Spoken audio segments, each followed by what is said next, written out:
On behalf of the White Bear Area League of Women Voters, I'm pleased to welcome you tonight to our program on civic engagement, Why It Matters for Democracy. My name is Jackie Reese. I'm the president of our local league. The League of Women Voters is a nonpartisan volunteer organization which encourages citizens to participate in government. Our mission is to empower voters and defend democracy. Though we study and take positions on issues, we do not support or oppose any candidate or political party at any level of government.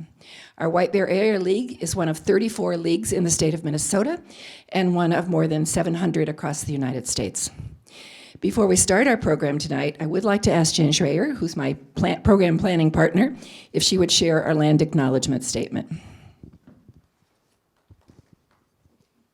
Good evening. I'm Jane Schreier, as Jackie said. I wanted to just read our statement here that we developed. The DEI committee worked on this. Oh, okay. Can you hear me? The DEI committee, Diversity, Equity, Inclusion Committee, worked on this a couple years ago. So, the League of Women Voters of White Bear Lake area acknowledges that the land we are on is a traditional, ancestral, and contemporary home of the Dakota and Anishinaabe peoples. We recognize the indigenous peoples have experienced loss of their homelands and threats to their culture. Despite these circumstances, the resilience of the Dakota and the Anishinaabe peoples is apparent as they reclaim their land and their culture. They are our neighbors, and they're sharing their stories. We pledge to listen, to learn, and to advocate for their rights. Thank you, Jane. Tonight's program kicks off our fall Hot Topic series. On October 20th, in this room, we will welcome Professor Tim Johnson from the Department of Political Science and Law at the University of Minnesota, who will address the question, are we in a constitutional crisis? On November 12th, 4 county commissioners, 2 from Washington and 2 from Ramsey County, will participate in a panel moderated by longtime Ramsey County Commissioner Victoria Reinhardt, discussing the complex role of a county commissioner. I hope you had a chance to read the quotes that were up on the screen. One was defining civic engagement, and the other that stresses that, quote, great communities have at their core strong, inclusive civic engagement. Our program tonight will focus on understanding the importance of civic engagement to democracy and to healthy, vibrant communities. We are grateful to our speakers who have agreed to share with us their civic engagement journeys and to help us identify barriers to participation in the civic life of a community, particularly for those who have historically been left out. Our opening speaker will be Jake Loesch. And then Jake will, from there, will facilitate a conversation with our panelists. I'm going to introduce everyone so that we can just go on from there. Jake joined the Citizens League as executive director in September 2023 after serving on the organization's board since 2019. He has worked at nearly all levels of government and built broad coalitions to engage diverse audiences and find common ground. Prior to joining the Citizens League, he led communications and public engagement at the Minnesota Department of Transportation. He's a well-known strategist and advocate. His career has included time with the Republican Party of Minnesota and the Minnesota Senate Republican Caucus, as well as serving as communications director for Minnesotans United, the historic grassroots campaign that defeated a constitutional amendment and won marriage for same-sex couples in Minnesota in 2013. Jake graduated from the University of Minnesota Duluth with a bachelor's degree in political science. He was a 2017-18 policy fellow at the Humphrey School of Public Affairs at the University of Minnesota. He currently serves on the board of the Family Housing Fund and Upstream Minnesota and is a member of Twin Cities Habitat for Humanity's Leadership Council. He lives in nearby Arden Hills with his wife and children. And for those who love their coffee, I also noticed that he was a barista at one time at Starbucks. Dug into the LinkedIn. Yes. We love LinkedIn. Great college job. Deanne Urbaniak-Loesch, number here too, is Assistant Vice President for Engaged Learning and Employer and Community Partnerships at St. Catherine University, where she has worked for 18 years. She also is the director of the Office of Scholarly Engagement, and her focus is on high-impact practices and civic engagement Additionally, she currently serves as St. Kate's Campus Votes Coordinator to ensure voter education and engagement, a role that is now required by the state for all universities. Deanne has a Master of Education from the University of Minnesota in Education, Youth Development Leadership. Her thesis was on learning Hmong language and culture through relationships at the Jane Addams School for Democracy, where many immigrant participants work to attain their U.S. citizenship. And a fun thing to know about Deanne is that she is a twin. Near identical.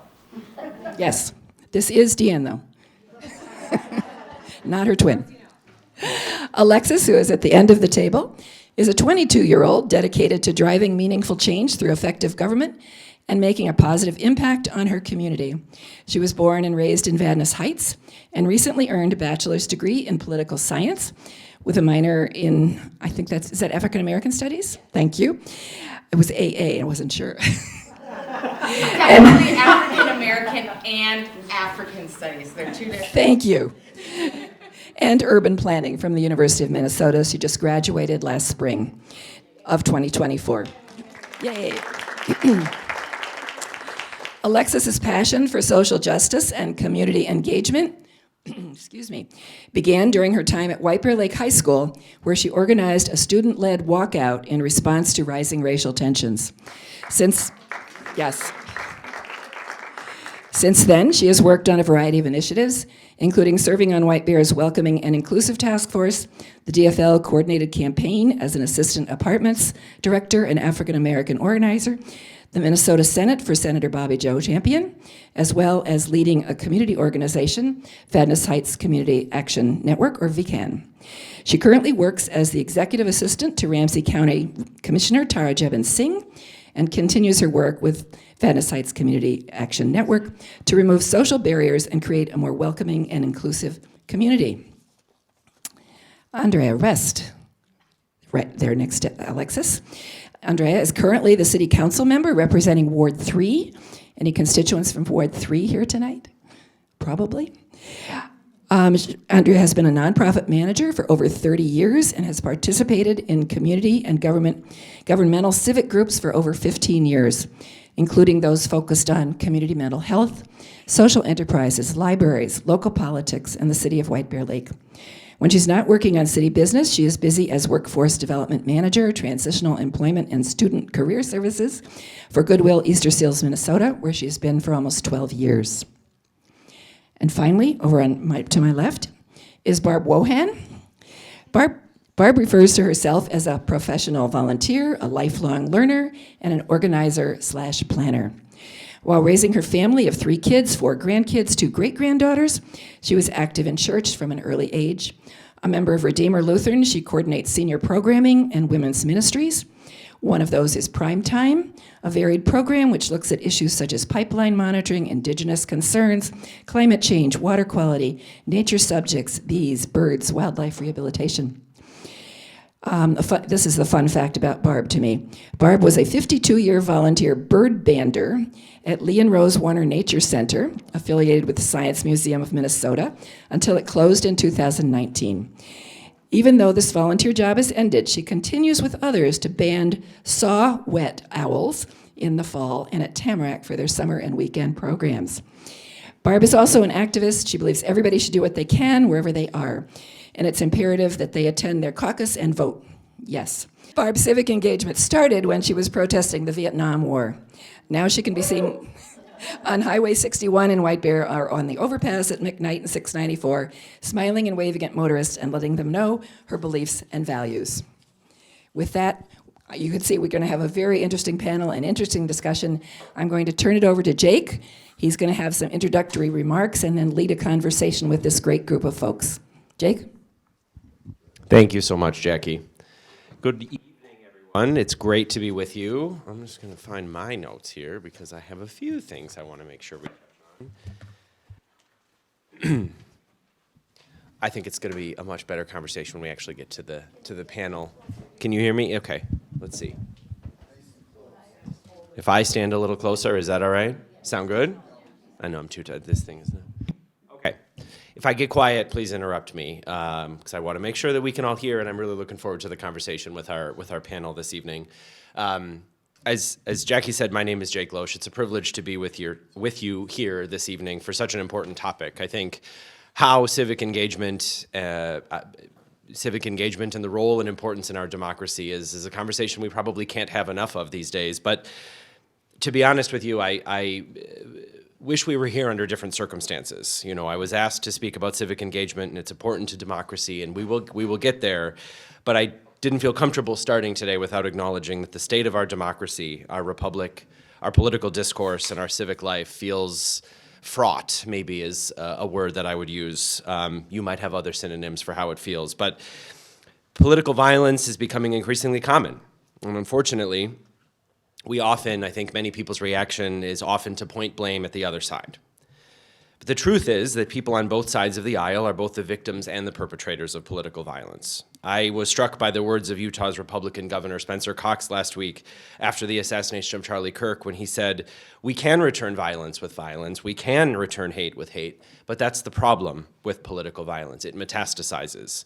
We have to find an off-ramp or it's going to get much worse."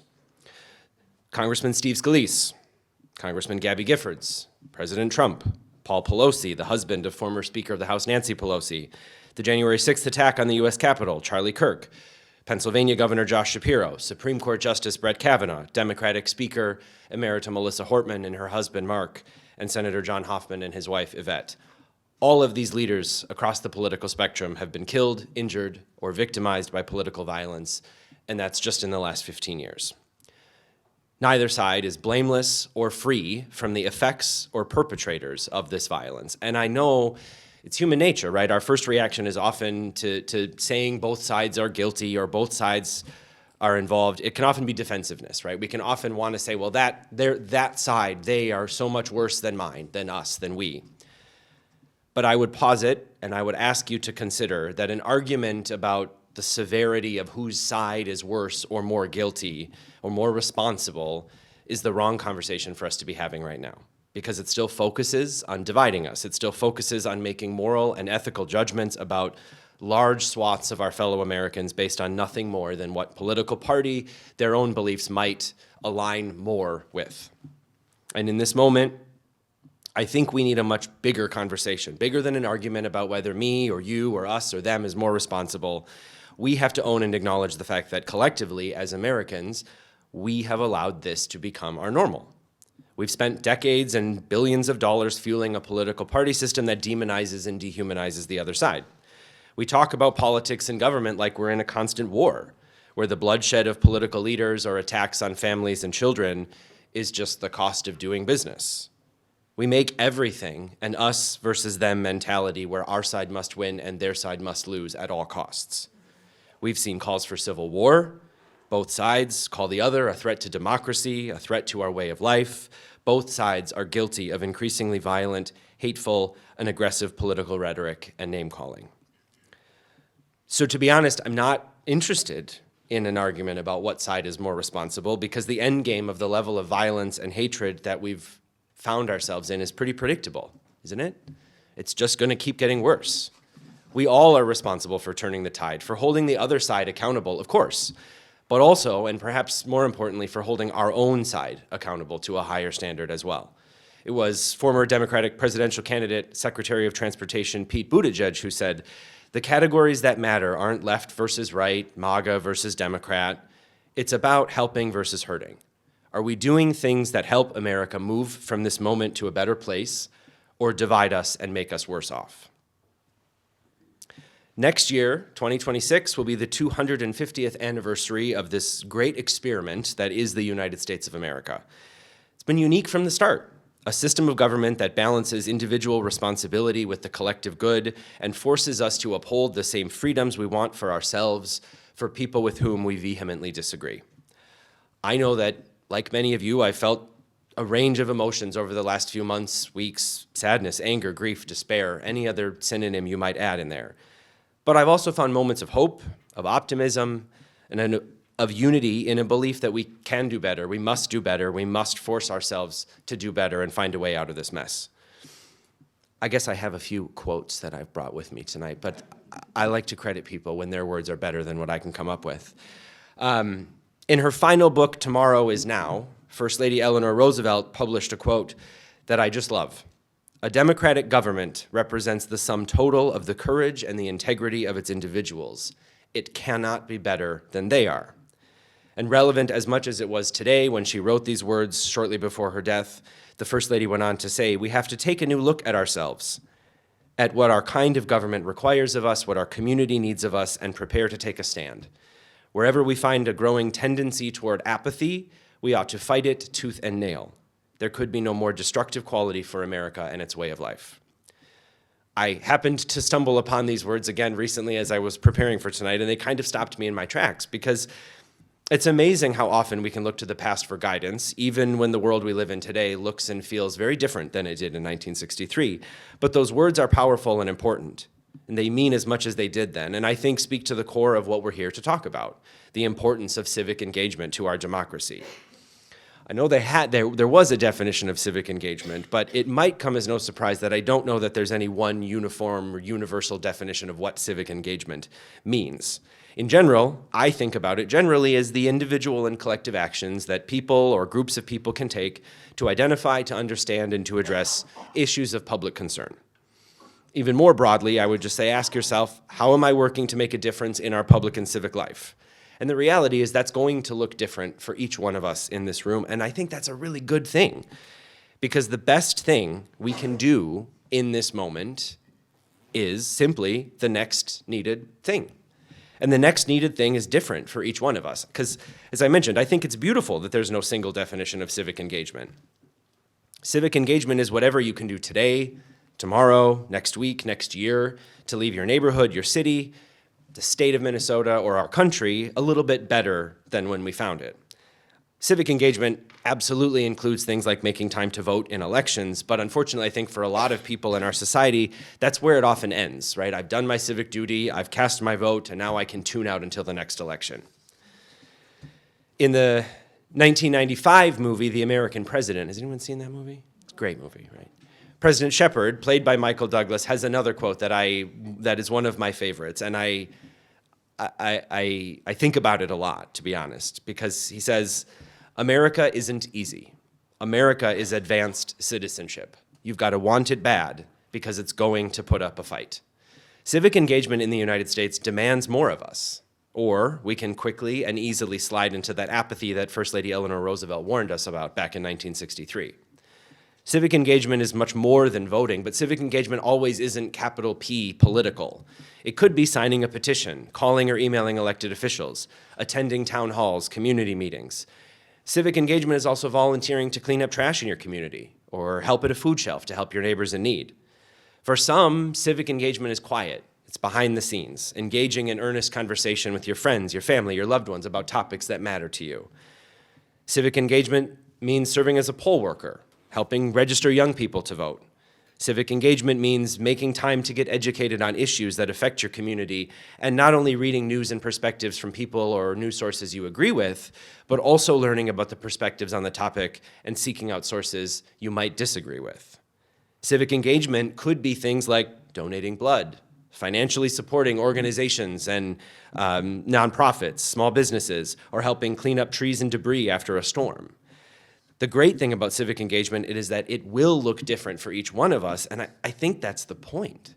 Because at the very core of our democratic form of government is the expectation, a calling, a demand of each of us to find our way to contribute, to give back, to participate, and to continue to uphold the values of liberty, freedom, self-governance, and equality under the law.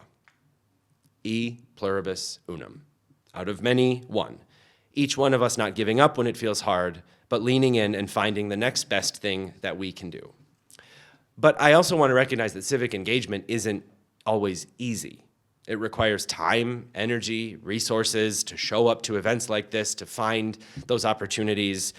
And I think that's where organizations like mine, at Citizens League, the League of Women Voters, and so many other great nonprofits and organizations in our community play an important role in demystifying our political process and civic life and making it more accessible to as many people as possible. Throughout my career, I've had the privilege to work in and around Minnesota state and local government for most of my career. You heard Jackie name a few of those. I've worked in the legislature. I've been a lobbyist. I've worked on statewide political campaigns.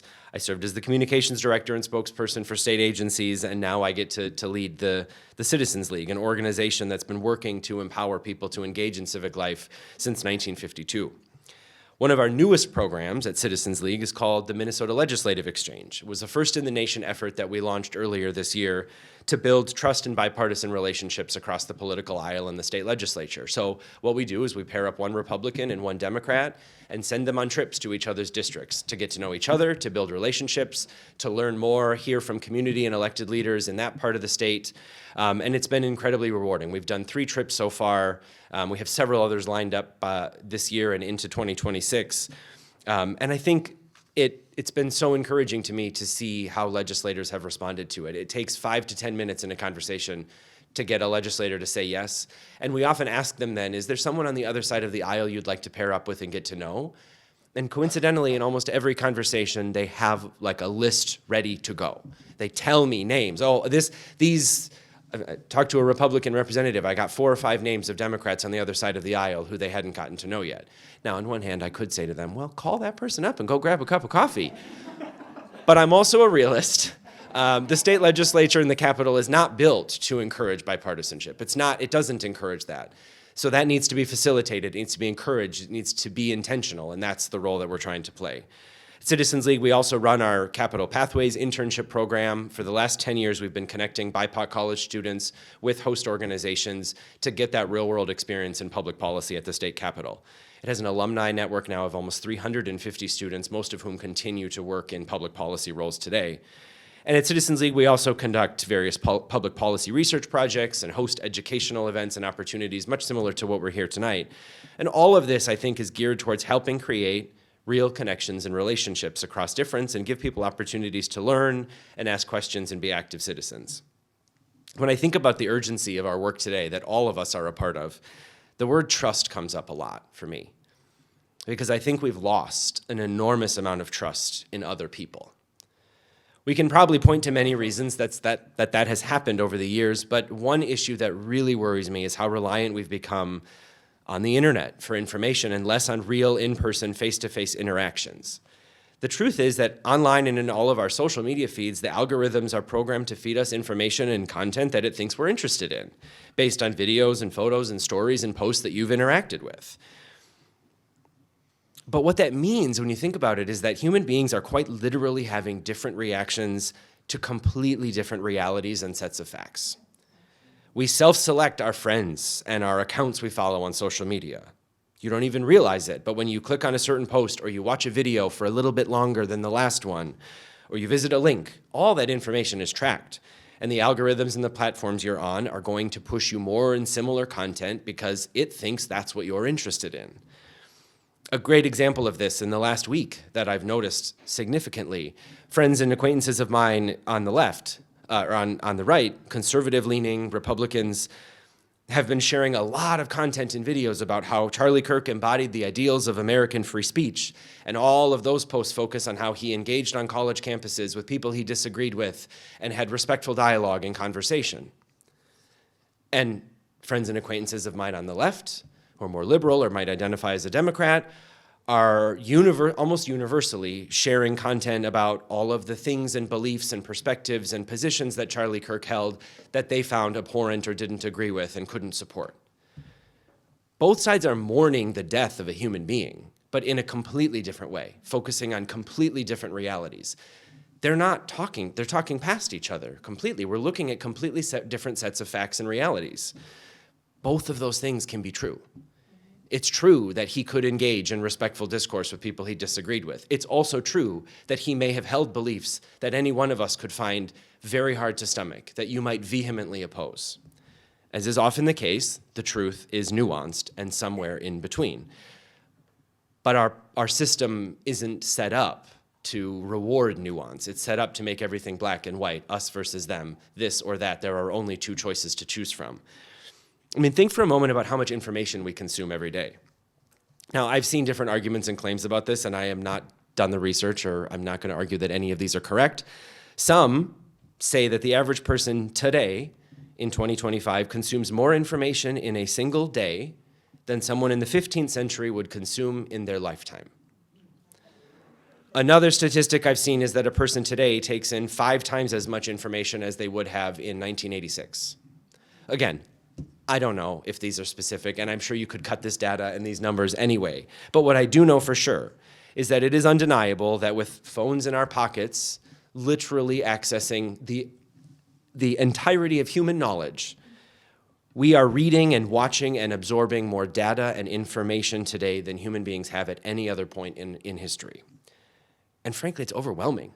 And when we feel overwhelmed, what do? It's easy to turn inward, to shut down, to retreat to our corners and only talk and interact with people who think and look and live just like us because it's comfortable and it's easy and it makes sense and we don't have to sort through all the noise to figure out what everyone else is talking about.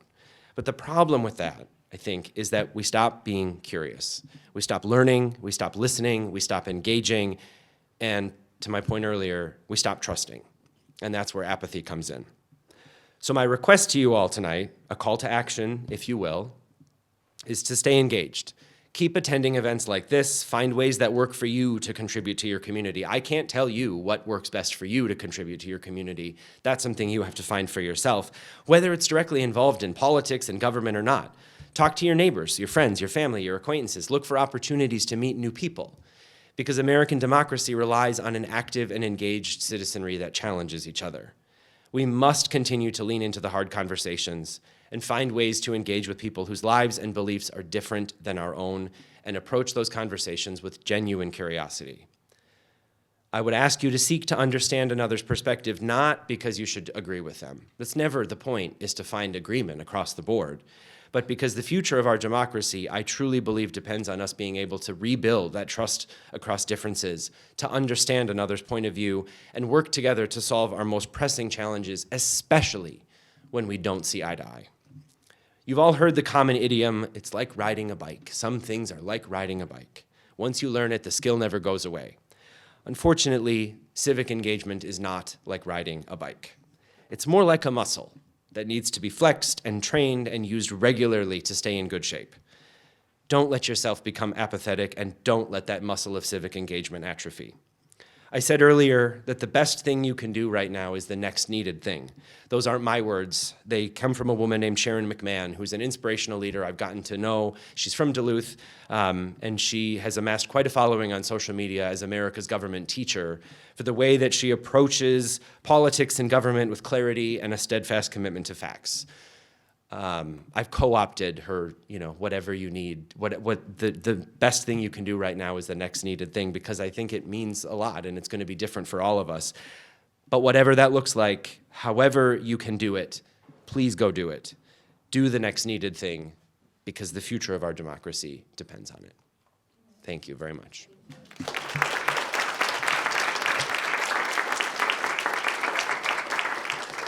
And now I'm going to just pull up a chair. Is there a free one somewhere I can grab? And then I'm going to sit here, and we've got some questions for our panelists, and they're going to share some of their thoughts and perspectives on civic engagement. I have some questions for each of you specifically, but I'll start this one with whoever might want to take it first. How do you define civic engagement? What does it mean to you? Does anyone want to kick us off, or are you going to make me call on someone? Alexis, thank you. I appreciate it. For me, I feel as if civic engagement is really the ability to turn ideas into actions that create results and outcomes, conveying the weight of our voices on the systems to make change. It really, like how Jake said, it involves developing the knowledge, skills, and understanding to make a positive difference in your community, and that can oftentimes be difficult. However, civic engagement ends up empowering individuals to take part in radically imagining what society can achieve, and often what people believe our reality should be. Okay, why am I following you? I have a pretty direct, please let me know if you can't hear me, by the way. I know the mask is irritating. So I think about civic engagement as what can I do to keep the things that are good in our community around, and what can I do to improve the things that aren't as good as I might think that they are. And that's all it is. It's all about action and what I have control over and what my sphere of influence can be on the people who I know, I care about, who live near me, who have worked with me or volunteered with me before, and how much I might be able to get them to help out with that. All right, I agree with both of those and Jake's answer earlier. I actually brought something we use at St. Kate's that's called the social change wheel. I'll stand up while I show it. So the social change wheel we use as a tool to help especially our incoming first-year students, think about the ways in which they can create change in working towards a better society for all. And so these are just concrete examples that Jake and others have already named: voting, mutual aid, working towards fundraising, running for office. Socially responsible daily behavior is one we talk about a lot. Sometimes these things that we do to make change look different depending on one's time in their life. Students don't have, generally speaking, a lot of money to give to campaigns or organizations, but they can participate in other ways and in their daily actions. So this is something we use in many of our classes and with our students group to help students think about the ways in which they can be motivated to create change, and that what they're already doing adds value. I didn't bring any my one. props or anything like that. As I said, I'm a professional volunteer, so I'm like all of you out there. You have different hats you wear with different groups that you're involved in.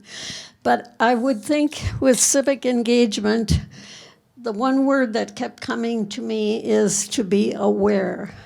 To be aware of what's going on, what opportunity presents itself right to you right now, and exactly what Jake said. Thank you. I think one of the other things about civic engagement is it doesn't always come naturally. Usually there's some sort of journey that leads people down the path of how you're choosing to be engaged in your community. So, Andrea, I'm going to start this one with you. Can you tell us a little bit more about your story and journey and what motivated you to get involved and eventually run for city council? Yeah, sure. Thank you for that, Jake. As a nonprofit manager, I've been engaged in groups and different organizations that have to do with the folks who I work with, which are people with disabilities, but not political, other than just complaining about how politicians could be doing better. Until 2016, I'm a strong believer of people being able to be equal to each other and be able to determine what they do with their bodies and can make decisions for their lives, particularly just personally and then also with the folks who I work with. And 2016 was a presidential election was a wake-up call for me and a call to action, really. So like everybody else, I went online to look for friends who were like-minded. I don't know how I even found that group, but it was online, and we got together and started doing some different activities, volunteering for political candidates and their campaigns and kind of the local political organizations. And around that same time, then in 2017, I learned that a local business named Water Gremlin, some of you may recognize that name, was also poisoning the air with toxic TCE chemicals for 17 years, a mile away from my house. And so I joined the neighborhood concerned citizens group and was really worked hard with them. They worked hard. Our elected officials did. The state folks also helped, and we banned TCE in Minnesota. We're the first state who has done that to keep us safe. And that was really the time that I learned that one person, a few people, could really make a difference in potentially a lot of people's lives. So I kind of became known in the community, and so somebody said, "Hey, there's this White Bear Lake housing task force. Do you want to volunteer for that?" I'm like, I mean, I like housing, sure, why not? And it was COVID, I was doing things online, it was online, I'm like, okay, sure. And it was really important. I learned that there's a lot of decisions that are made at the city level that impact like daily lives. Then I was part of the Planning Commission in White Bear Lake, the city of White Bear Lake as well, and learned even more how important it is that we've got good people who are working at the city, who are elected for the city. And I just really have a lot of respect for everything that we do at the city level. And I learned, I wasn't really thinking about running for anything, but then the 16-year city council member decided not to run again.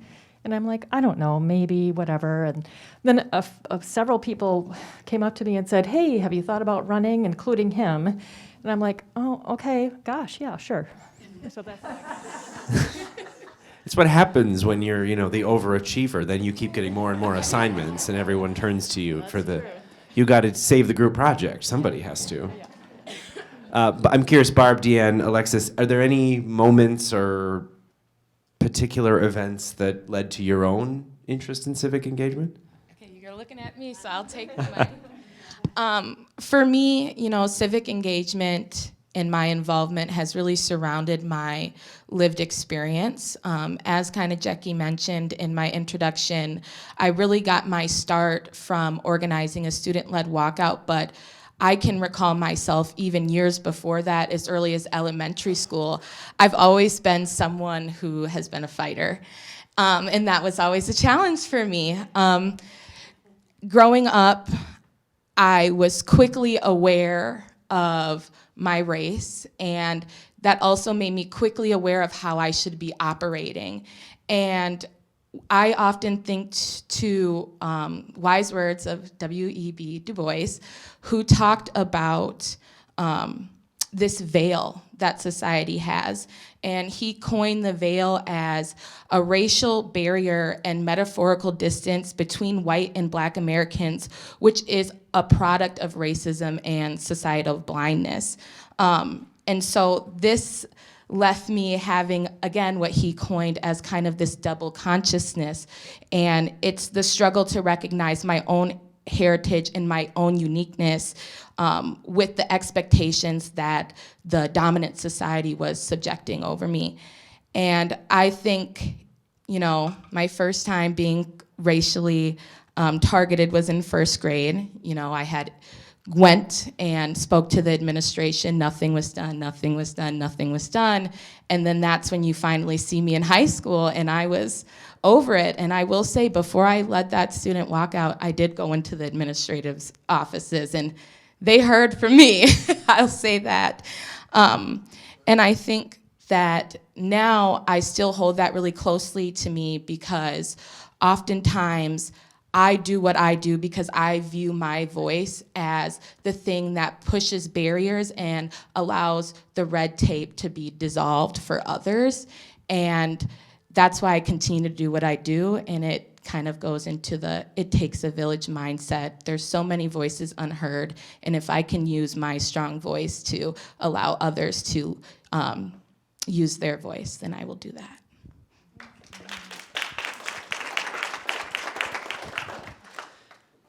So I've been in the field of education for 30 years now, and in my early professional life, I did AmeriCorps, a year of service program, and my site was the Humphrey Institute Center for Democracy and Citizenship.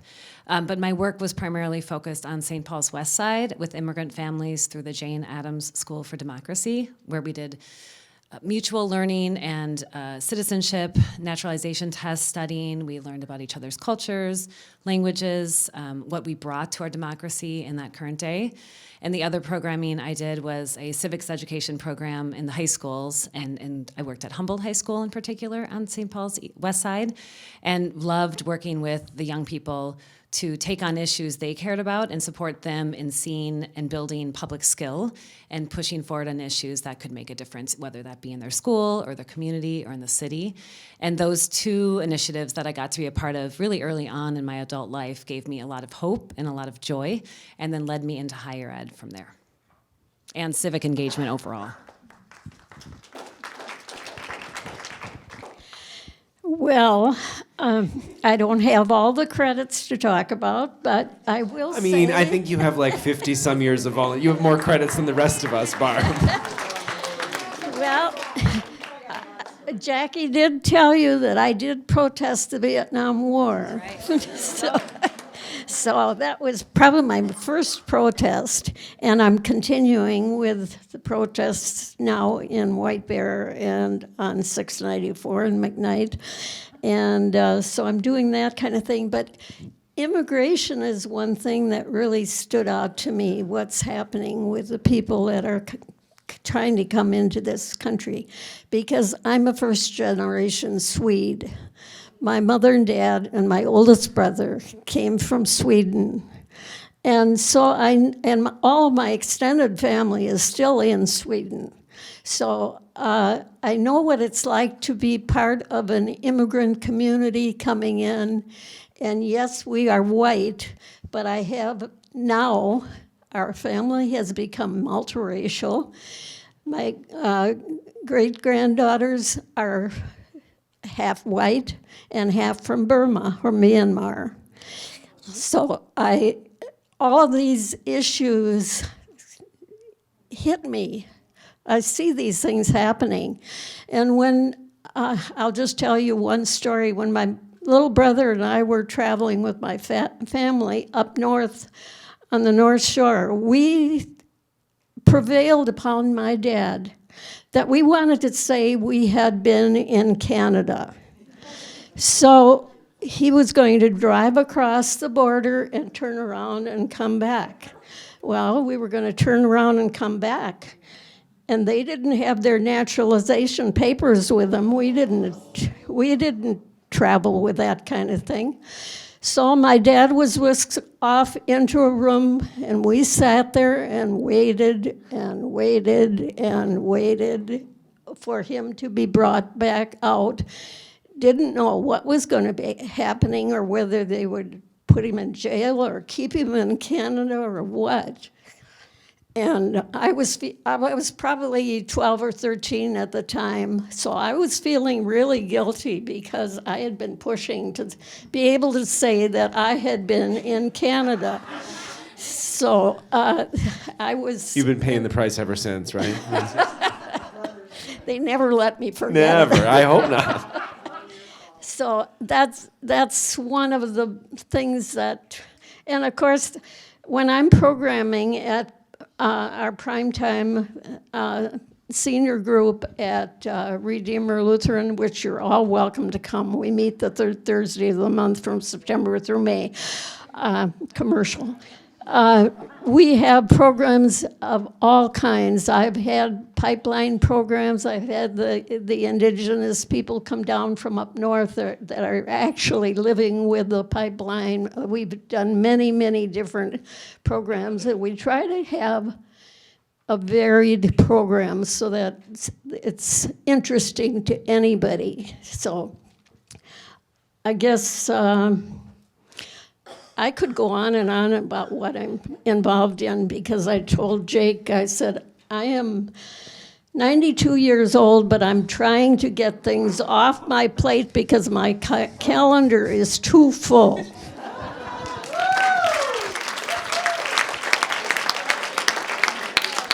I think just about everyone in this room probably has some other job they could give you if you're looking for more things to fill that calendar up with. No, come on. We don't have any time for that. I'm very excited to hear more of your stories as we continue talking. Does anyone from the audience have any burning questions you want to bring up right away? I think we can, yeah.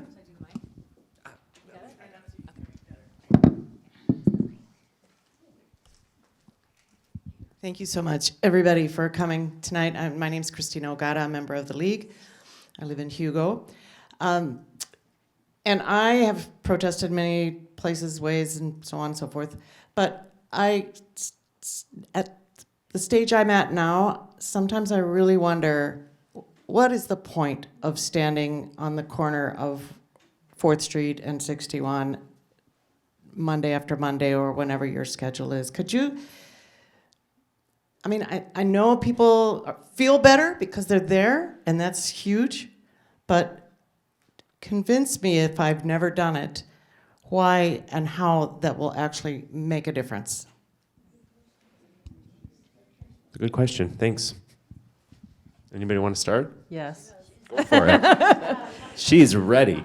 Andrea's got an answer for you. So I have also protested, and you're right, Christina, it does make me feel better. It makes me feel connected to the people who are there and to the issues, and it's really nice to see people give positive feedback. But I will just say, like, I work a lot of hours, and I have a lot of things after work that I have to do, so I can't do the protesting. But I have to tell you, it gives my soul a warm feeling when I see people who are standing up there and taking their time and getting tired out, speaking their truth. And I just, it really helps kind of keep me going for what I need to do. I don't know if you've heard, but being on city council, I was told by the old city council member, is a thankless job, and I almost find that true almost every day. I do have people who are very nice about saying good things to me, but like generally, as an elected official, you don't get a lot of thanks. So seeing people who are out there really fighting for democracy and fighting for good things that I believe in really helps keep me going. So thank you. Maybe add, I might be playing devil's advocate a little bit though here. So, but I do agree with Andrea that it's super important to be out there to create visibility and to show groundswell for the elected officials that are representing you. However, I do kind of believe that we're so far into, you know, what Jake was saying, this political apathy that sometimes driving down and seeing someone on the street, if they're on your side, you're encouraging it, but the other side, they're more so just ignoring it and moving right on by.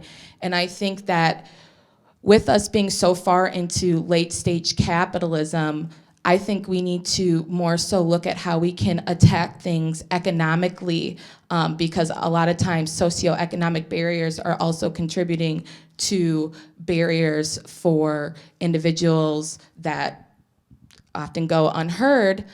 They go hand in hand, and I truthfully believe, like, when you look at the George Floyd riot, you saw a lot of change happening there quickly and people really listening, because not only were we in the streets, we were going for people's pockets, they were looting businesses. And I'm not saying you should loot businesses, but we can boycott businesses, and we can do other things that I truly do believe will be more effective in the long run.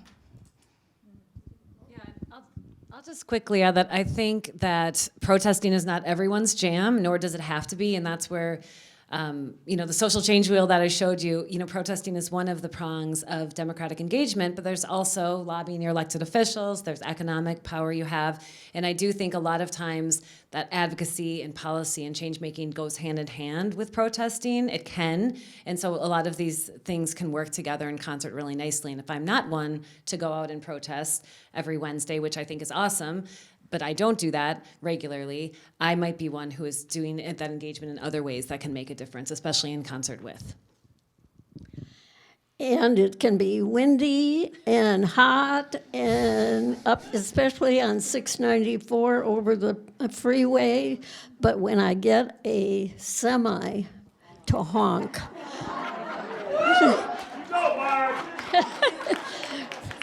but I was going to say something more important. Oh, I know what I was going to say.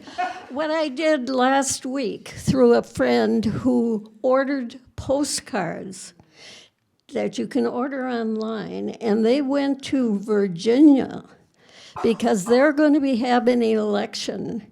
And the postcard was just letting people know that if they were losing their jobs now after this 6 months or whatever it is over, and they're going to be out of a job, that they have unemployment insurance and how to apply for that. So it was informational postcards, and postcards cost a lot nowadays. We had to pitch in for those. We each wrote 25 of them and sat there for 2 or 3 hours writing these postcards. But there are things that you can do that maybe they can't ignore the postcard. They can click off on your email, but the postcard sits there on their desk. That's great. I also, another angle on that I was a legislative assistant at the state senate for a short period of time. But in a lot of the roles that I've had, a lot of it has been encouraging people to contact their elected officials in some way, shape, or form, write a letter, make a phone call, send an email, what have you. And I got a lot of the same questions from a lot of people, like, does any of this actually matter? Does anyone pay attention to these things? And what I can say with no shadow of a doubt is that in those instances, I've never worked in DC, so I can't speak to the federal level as much. But on the state level, it does not take very many letters on the same topic to get a state legislator to pay attention. I mean, there were times where it would be like, they don't hear from people as much as you think they do. And so when you're a legislative assistant, I was the one receiving all of those things to start. When it got like 5 letters in the course of a few days on the same topic, you are sure that's something that I would bring to my boss. It doesn't take a lot to catch attention. And it might not, but that's the sort of invisible part of it, I think. Oftentimes you don't know. You may not get a response right away. You may not see anything, ever. That's a communications problem we should talk about with some of them as another. But my point is, we don't often see the results of the work in a lot of ways. Barb's been up here protesting stuff for 50-some years. It's not all done. It's probably one of those signs that says, I can't believe I still have to protest this shit, right?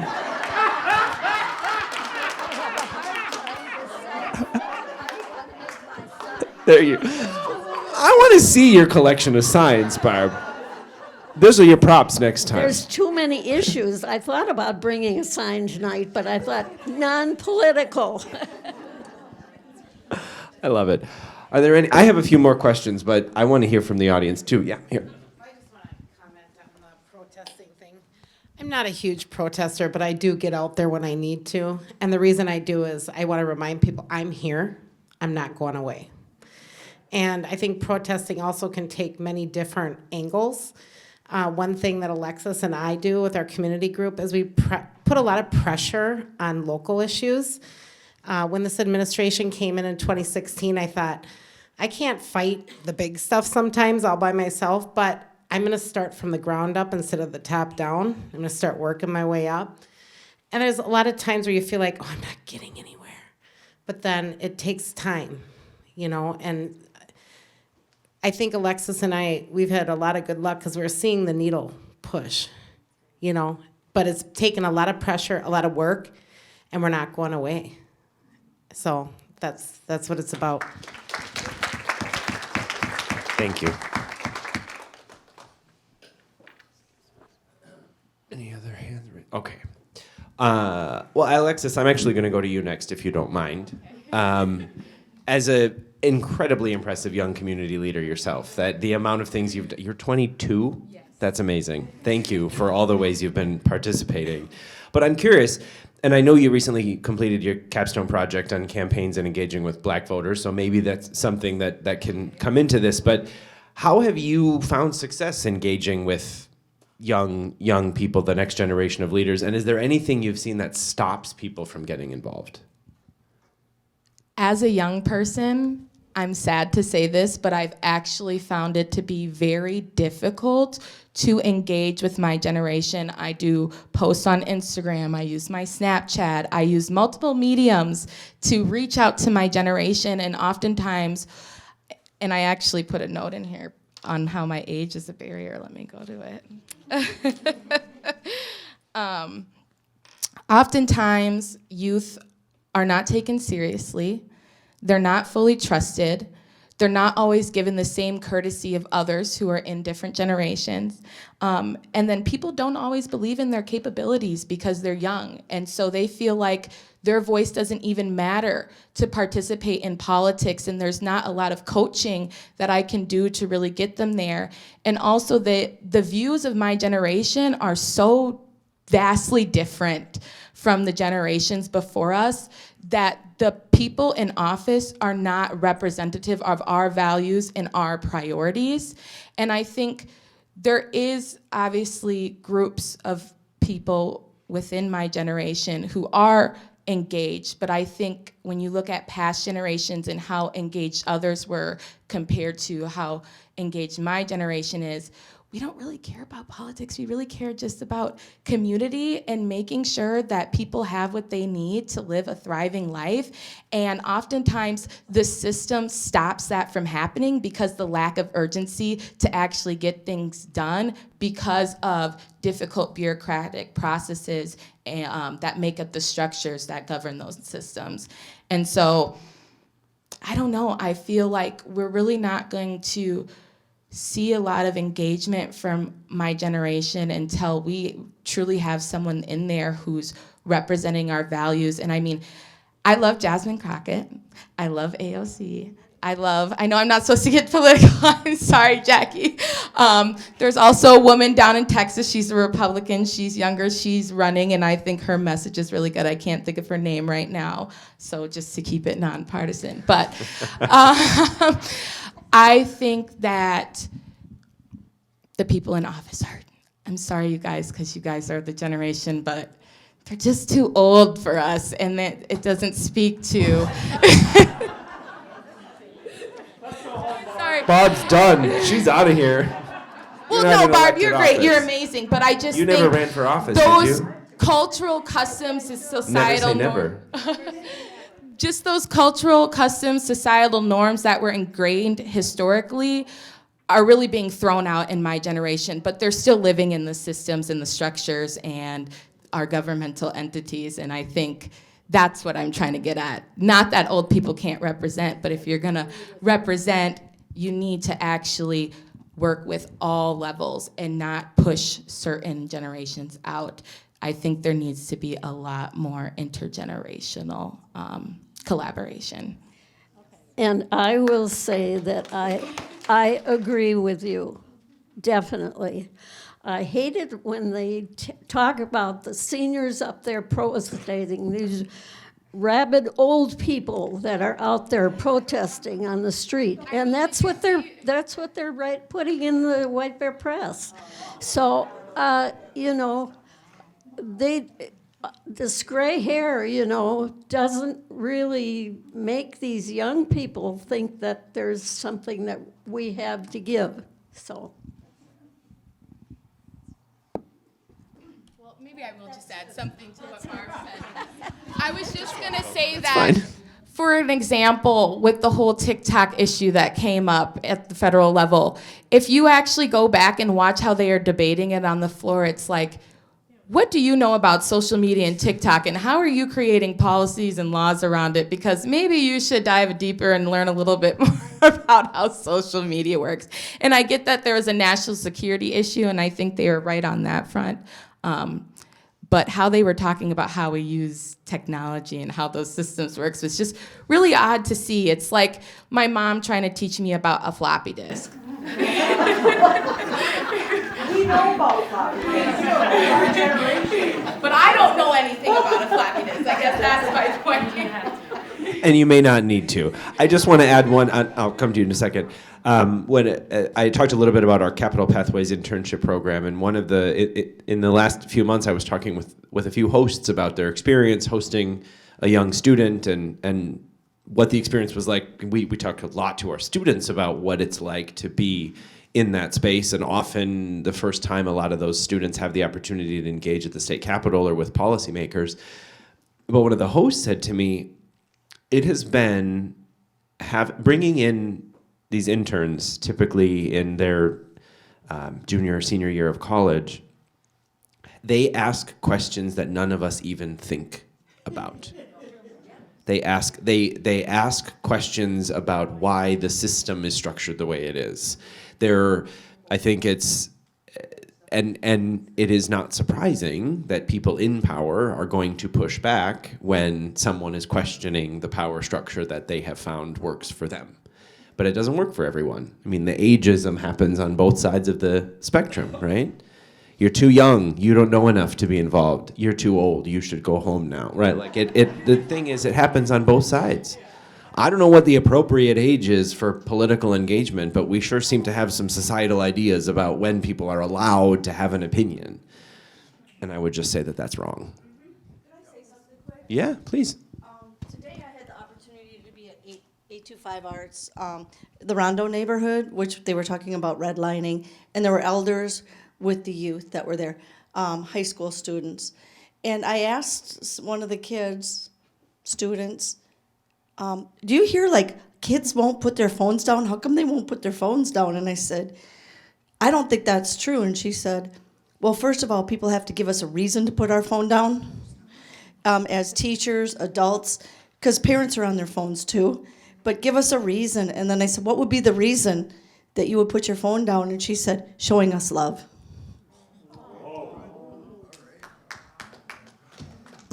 That's pretty powerful. Did you still have?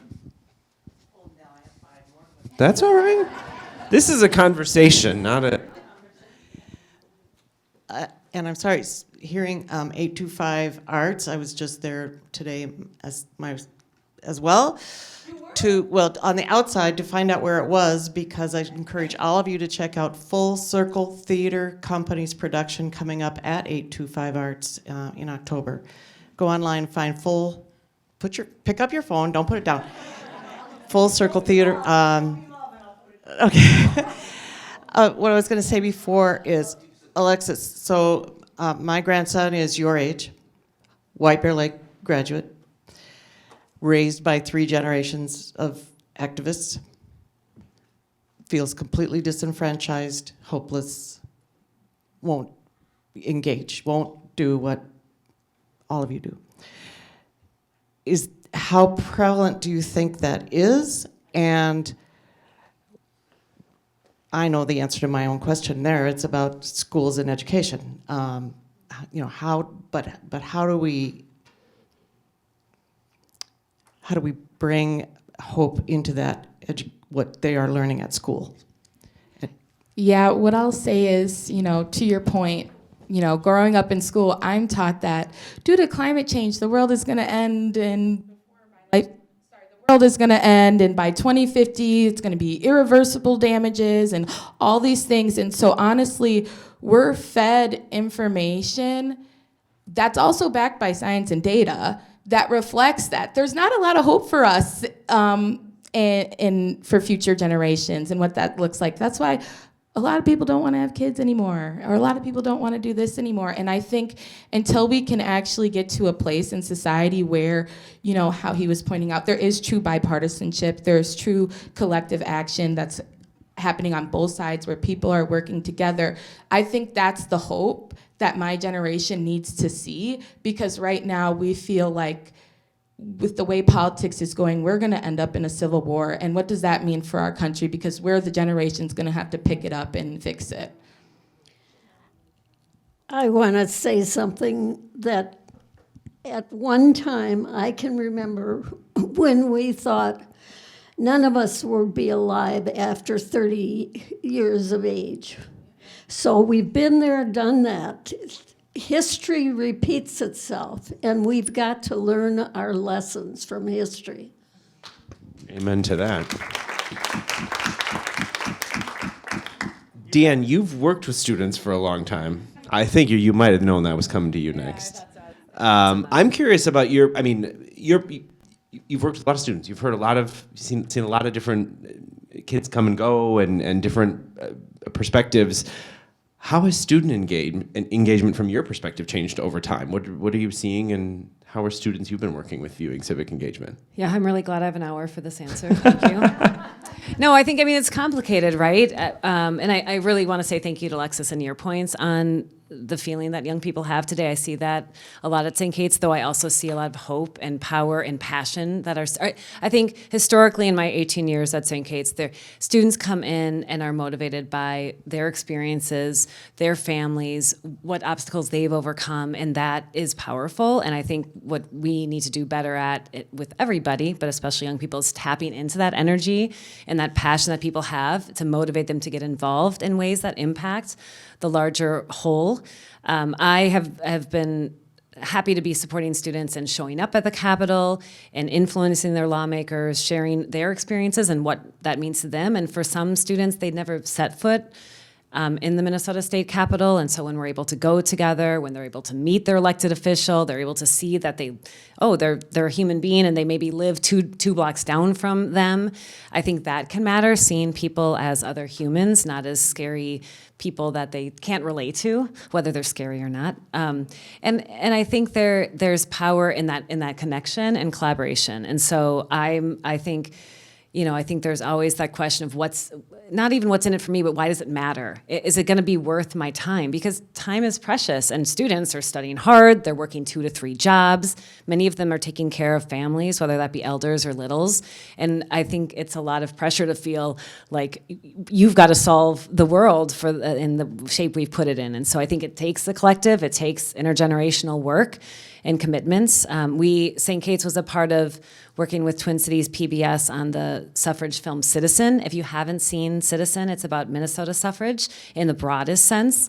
And it's a wonderful documentary that was produced by Daniel Bergen in 2020, right before the pandemic hits. And it's a really great way to do a quick deep dive of the fight that women had to gain the right to vote, which we should not take for granted as a basic right. And how that plays out in, at that point, students' lives at St. Kate's, riding the voter van to go to vote, talking about politics and why it matters, being engaged with each other on issues of importance. So that's all I got for now. But it's definitely, our democracy is a work in progress. Our lives are works in progress. And that's why we really need to be committed to how we can improve the spaces that we're in and how to push those out into the broader communities. I will say that not being able to talk to each other is the hardest thing for me. I have a son who lives with me, and I wouldn't be in my house if he weren't there helping me take care of the property and everything. So it's a win-win for both of us. But politics, we cannot talk. I would love to ask him for his reasoning, what he was thinking, but every time it escalates. He cannot talk through a situation. And so this is the hardest thing for me in my own home, because the other day I was going out to protest, and he said, "Where are you going?" I said, "I'm going out to protest." And he says, "Good luck with that." But that's real. I mean, this isn't just about our neighbors down the street or whoever else is in the. It's our families. I mean, I'm sorry to hear that, and also that is an experience I think a lot of people probably have similar stories with. We can talk about anything else, and we get along fine. What are those things you're not supposed to ever talk about? Politics and religion in civil discourse? It's pretty much all my family talked about growing up. It's probably why I ended up the way I ended up.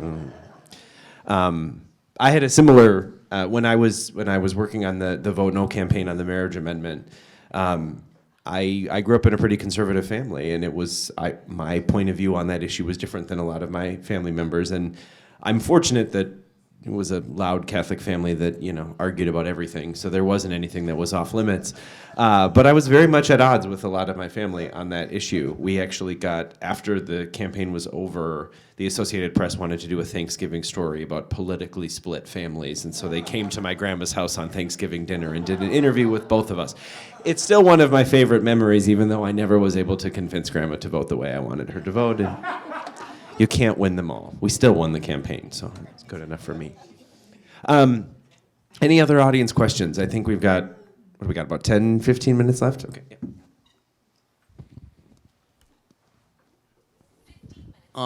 I just want to say that, with civic engagement, I think a lot of the barriers are usually economic.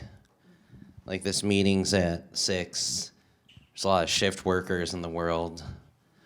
So I just want to ask, what are we doing, or what can we do more of, reaching the unreachable, or like just building the circle, making a bigger circle kind of thing. Like what can we do more of for that kind of stuff? That was literally the next question on my list, Ryan, so great job. How do we make it more accessible for more people to participate? Because I think the point is that that's a barrier for a lot of people. This takes time, it takes resources, it takes energy, it takes the ability to know where to find information and who to plug in with. And especially if you don't have any sort of social capital or people in your life who are doing it, I mean, it's unlikely that someone's just going to show up in a room like this on their own. Did any of you show up here just on your own because you found it interesting, or did you know someone who invited you, or you were on a list, or you were, right? I'm guessing most of us are here because we're already connected to this world. So, see, Barb, your social life's better than okay. Just keep rubbing in what a great social life you have. I need to hang out with you more often. She has no time for me. Yeah, no new friends in Barb's life. I gotta tap in on that. But does anyone have any thoughts or ideas about how we can make all of this more accessible and easier for more people? I think I'm looking, our church is going through the same kind of thing. We're looking to get younger people involved in things. We're looking at different times. Things are scheduled at different times. You know, it's a work in progress. Yeah, I don't, it's very complicated, I think. So an example that I have right now at my, the nonprofit that I work at, we are trying to put together a group of folks who used to be in our programs to give us some feedback and become speakers, things like that. And so we've been really tasked with, you know, how can we do this in a way that is accessible and welcoming to them? So the things that we're talking about are like stipends, so paying a little bit for it, for them, for their time, making the meetings accessible as far as, so we're across most of the state of Minnesota, so hybrid or virtual meetings, helping to provide computers and other access if they don't have that, potentially helping with transportation, you know, for evening meetings. Doesn't help if you're shift work. I have a third shifter that lives in my house. I totally understand that. But meals and childcare as a possibility too. And I think really if you have a group of people that you're interested in getting involved, like asking them what works for them and working around what that is versus what works for you.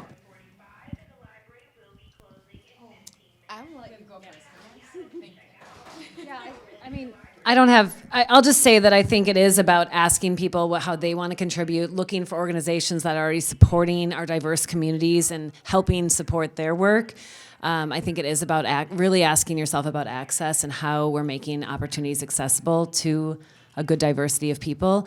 And I'm still ruminating, Alexis, on a lot of what you said and really struggling with the fact that I think a lot of times this generational divide, if that's what we have, is you know, a lot is not listening to each other, and how can we hear the criticisms of our government and our structure, our political system, which are fraught and complicated and messy, and work towards a better solution. And I think we have to do that together. I will just add that when I was at the Department of Transportation, this was a huge topic because MnDOT does a lot of community engagement, trying to understand how projects, they're going to road construction. By the way, I'm very glad I don't work there this year because it's been a terrible summer of road construction and I don't have to answer those questions anymore. But it was a huge topic that the agency tackled a lot. Was we, you know, believed very deeply in the need for community engagement and understanding all of the impacts of projects in road construction and work that the agency was doing, but we're finding that the people who showed up to community meetings and gave feedback were, as you might expect, tended to be older white people who had a lot more time and agency to be there. And so we really started looking at putting into project budgets transportation, stipends, childcare, food? How are you creating time of day, hosting multiple things over different times of day for different shift workers?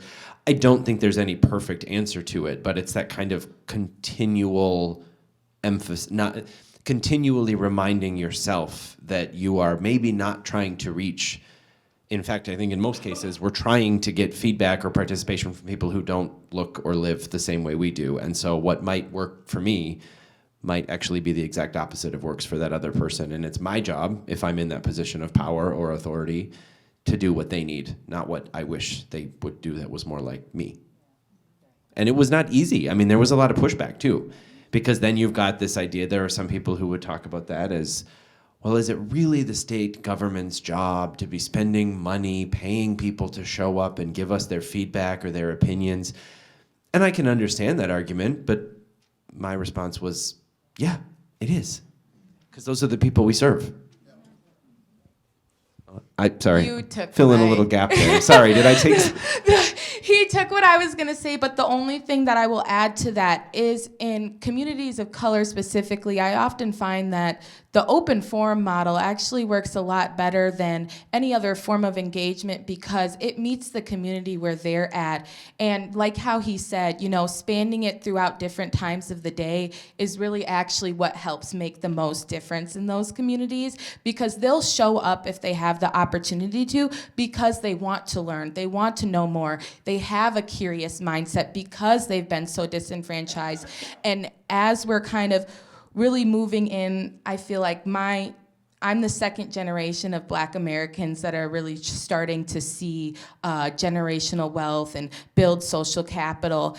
And often what that looks like is individuals are starting to get more involved. They want to know the answers. They want to be able to talk directly to their candidates. They want to be able to ask the questions right on the spot.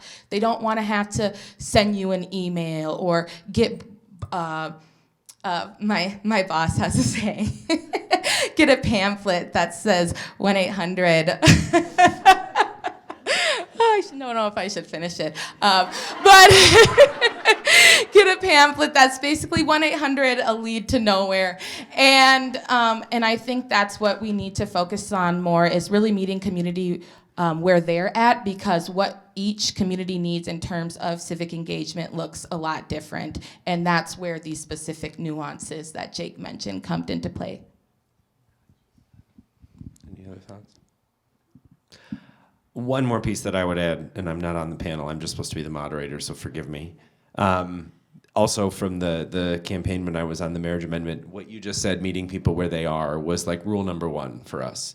And it's not always about the physical space or how an event is handled or what the place or the way in which you're asking people to engage. It's also how you talk to people. On the marriage amendment campaign, for anyone who may have been around or remember, we were rather militant, I would say, in how we talked about it, and that was that we never said gay marriage or same-sex marriage.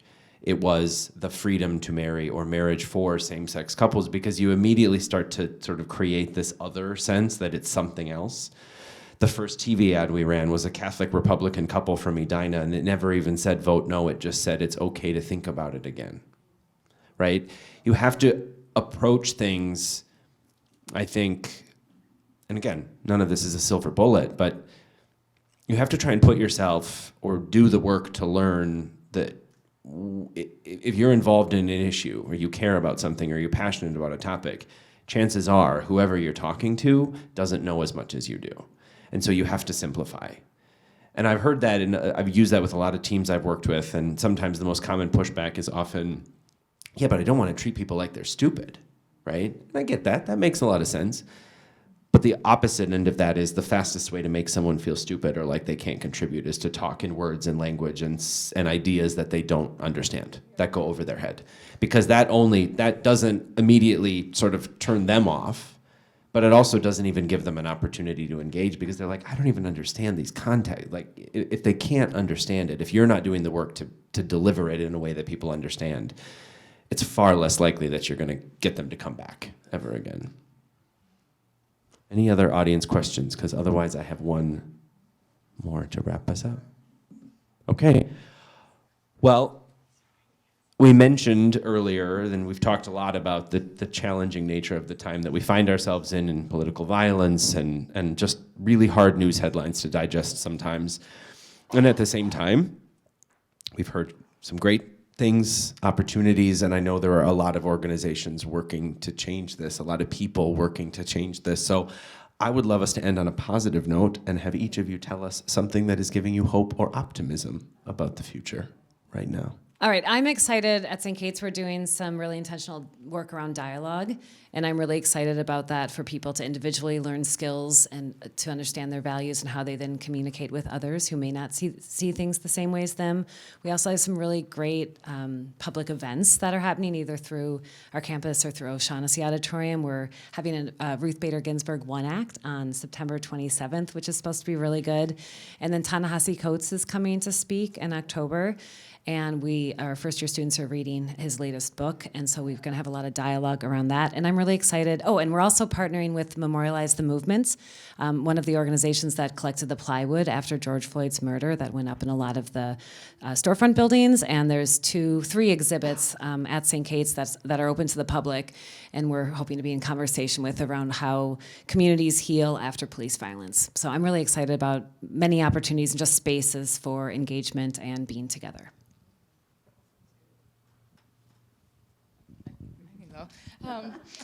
I am really excited because I actually work for an amazing organization called Ramsey County. And part of the strategic priorities that we set is really looking at how to embed equity into all of the work we do and really make it operational. And I'm super excited to see that work lift up off the ground. I think it's transformational, and it's something that we definitely need to actually see within our governmental entities, and I feel like this is my first time really, really seeing something like that happen. Mine is I think a little more smaller world. Like, I'm just excited to see all you here. I think just overall, community engagement and people getting together, whether it's in neighbor groups or friend groups or other groups, and doing things like sending postcards or getting together, I don't know, a protest for an afternoon or something. People are doing a lot of different things together that they weren't doing a year ago. I understand that our situation is different and it feels like it needs to happen, but those interpersonal moments and those relationships are really important right now, especially. So that's what gives me hope.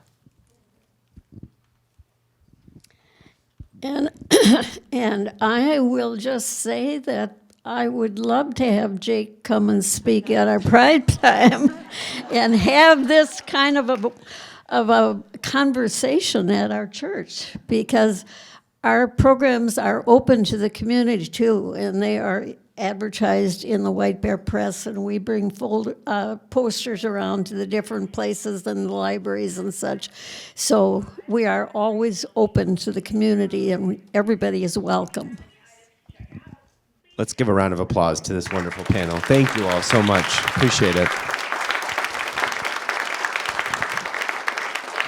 On behalf of the League and on everybody here, thank you, thank you, thank you.